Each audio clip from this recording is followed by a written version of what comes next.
Kũringana na ũthuthuria ũrĩa wĩkĩtwo nĩ rũhonge rwa ũgima wa mwĩrĩ, kaunti ya Homabay nĩ ya kerĩ harĩ kaunti iria irĩ na ũingĩ wa ciiko cia airĩtu anini kuoha nda. Nĩ ũhoro ũtũmĩte andũ ethĩ moe makinya ma kũingĩra matũũra-inĩ na kwambĩrĩria kũhe aruna ao motaro. We always do community dialogues with both boys and girls. We bring them on board. We try to give them the information about family planning, ways of protecting themselves, how to do away with the community that is judgmental.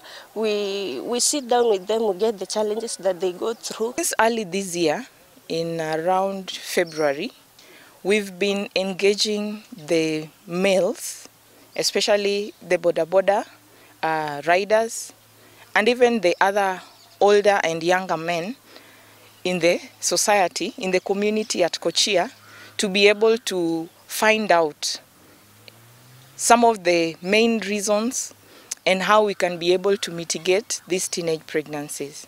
Ayuthi aya marorota honge cia wathani matũũra-inĩ nĩ kwaga kũrũmĩrĩra na gũkinyĩra kĩhoto kĩa arĩa manyamarĩtio. It's true that there are cases that are being hidden from the government. And as an officer on the ground, as administrator, I do take a bold step. And I get to involve the parents, whichever way, be it gender-based violence, be it early pregnancies, be it any school dropout. And I do ask questions. Ciiko ici cia airĩtu anini kũnyitwo ciekĩka kaingĩ maũndũ maya maragĩrĩrio mĩciĩ-inĩ na cikaro-inĩ itarĩ na ũrũmĩrĩri wa watho, na ũguo ciana nyingĩ ikaga kĩhoto na ageria ngero ici magathiĩ na mbere na waganu wao. The boda groups always have their days of meetings, so we always try to get in touch with their leadership so that we know when they are meeting. We also tell them also if they allow us to join their meetings. We can able to join their meetings also to pass our agenda on teenage pregnancies.